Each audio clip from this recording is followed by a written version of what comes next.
All right, so composite functions are where we put functions inside one another. Remember that from last year? So we would say things like f of x is 3x plus 2, where someone say that out loud to me. What does this mean? Good, x is all real numbers, okay? So just make sure you recognize what that means. So sometimes this matters and sometimes it doesn't. So when they're putting it down, sometimes it's going to have an impact on your answer. And I'll give you an example soon of when it might have an impact. All right. What's the difference between F and G? Well, basically, yeah, it's a fancy letter where it just means it's a different function, right? So normally we start with F for function and then we just keep going through the alphabet. That is, for some reason, just the way we do it. All right, so what if I asked you to find fg of x? Do we remember how to put those things together?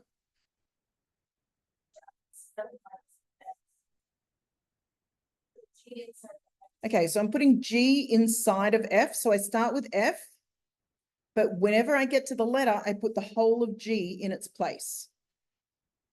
Right, so this is 3x plus 2, which is what f is. But instead of x, I've got the whole of g. We remember that? Okay, so then what do I get? 21 minus 3x plus 2. Then I've got negative 3x plus 23. So that would be my composite function, right? Pretty easy. What if I asked you for fg of negative 1? Yeah, exactly. Instead of x, I'm just substituting negative 1. So then I would have negative 3 times negative 1 plus 23. So I would have 26. All right. So just a reminder of what the notation actually looks like. All right, let's look at something a little more complicated then. Okay, so I'm going to do something like this. Actually, I shouldn't have saved that. I'm going to add something to it. Okay, let's grab another color. Oop, I already used that color. Let's use blue. All right, so what if I asked you to solve, we haven't done this sort of stuff yet, gf of x equals 2x. All right, so if I ask you to put an extra step on, first of all, let's do this. So I've already done fg, but now I need to do gf. So we're doing it backwards. So we're using 7 minus x, which is 3x plus 2. And that, what do you think I'm going to do here? Yeah, it just equals 2x, right? This is gf of x, but now it equals 2x. So then expand this for me. What do I get? I didn't hear anything you just said. Okay, so we're going to skip some steps. So negative 3x what? 7 minus 2, which is 5, is 2x. So then 5 is 5x. So then 1 is x. All right, so that's just a little extra step that's super easy that we should be able to do. All right, so let's do something a little bit more complicated when the fact that x is all real numbers matters. What happens when you divide by 0? It equals 0? Boo. That's not true. It's not nothing. It's an unreal number. It's undefined, right? So we say that's not a possible solution. So if I say x is all real numbers and I have a fraction involved somewhere with a letter on the bottom, I cannot make the bottom of that fraction equal 0. So let's look at an example of that. So I'm going to say this time that f of x is 4x minus 1, where x is all real numbers. Then I'm going to say g of x is 1 over x plus 2. So what I'm now going to say is x is not allowed to be negative 2. Okay, so x is not all real numbers, because if x was negative 2, the bottom of this fraction would be 0. So this is basically an asymptote, right? Remember, we talked about asymptotes with graphs like that, right? So we talked about graphs that look like that. That means this equation is your asymptote, right? We don't need to do any graphing right now, but what we're really saying is this is applicable to graphs. We don't have any graphing bits where x is negative 2 because that is an impossible solution. I'm also going to put in h of x here. Let's have 3 of them. 2 minus x squared. And this time X is allowed to be all real numbers. Okay, so let's put some stuff together. So let's start with, I want FG of X. All right, so I'm going to start with F, but G has fractions in it, right? So instead of X, I'm going to substitute in 1 over X plus 2. And then I still have to finish my equation minus 1. Right, this might look relatively simple, but people tend to have trouble putting together fractions with whole numbers. So let's do this bit first. What do I get? Good, 4 over X plus 2, and then minus 1. How do I put these together?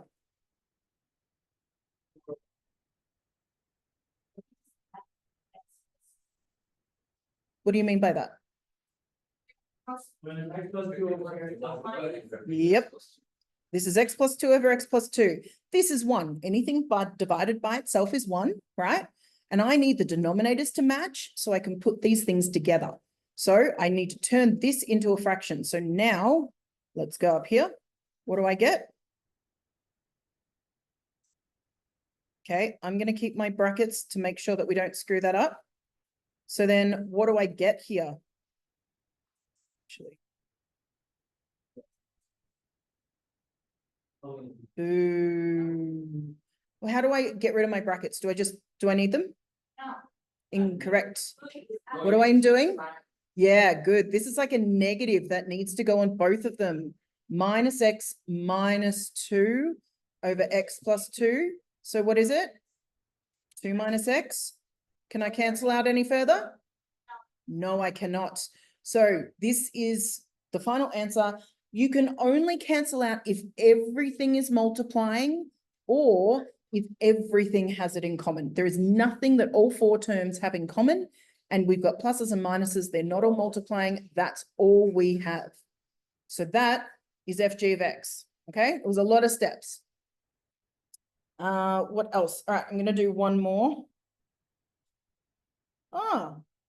Okay.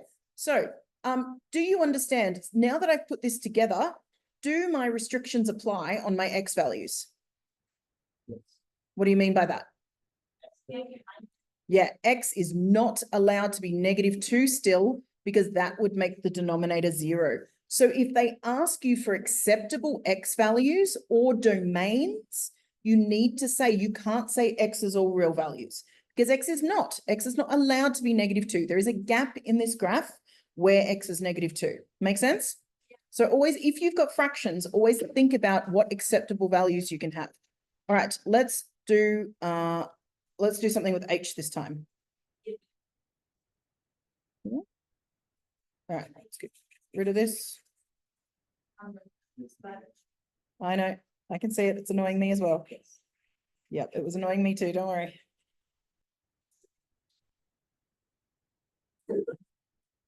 All right, so let's put some other stuff together now. So let's ask for HH of X. So this is going to be really complicated. I'm going to have a lot going on. So I'm going to make H inside itself. So I have 2 minus X squared. Okay, boo, I know, right? We don't like this. Yeah, let's just do a bit at a time. Let's do the inside bit. So we have 2 minus, what does this look like expanded? 4.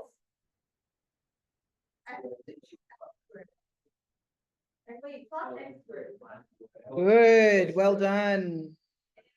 What else? Minus 4x, right? Okay, and then all of this is squared, but we've still got this to deal with, so let's do that first. So what happens here? Okay, doesn't this negative have to go on everything? Okay, so let's do that first. So 2 minus 4 minus x squared plus 4x, all of that needs to be squared. So what do I have here? I'm going to rewrite this like we're used to writing it. It does look like pain and misery. All right, let's go up here because all of this must be squared. Okay, so this is going to be so ludicrously complicated. Oh, guess what? The book lets us leave it like that. Really? Oh, that's nice. Why are we allowed to leave it like that? Okay. Ta-da! Okay, I'm just going to check the rest of the answers to make sure it's letting you leave the rest of this stuff like that. Okay, it is. If you have a massive thing that you've expanded and you're just squaring that and it's already a quadratic, if it's not already a quadratic, then do. But if it's already a quadratic and it's squaring, you don't need to do anything else with it, okay? So let's undo that last bit because we don't have to. Okay, so this is all squared. We're allowed to leave it like that. Woohoo! Okay, so sometimes you are going to have, oh, wait, we need to do one more thing. That's it. Oh, sorry, I'm going to give you another question. Okay,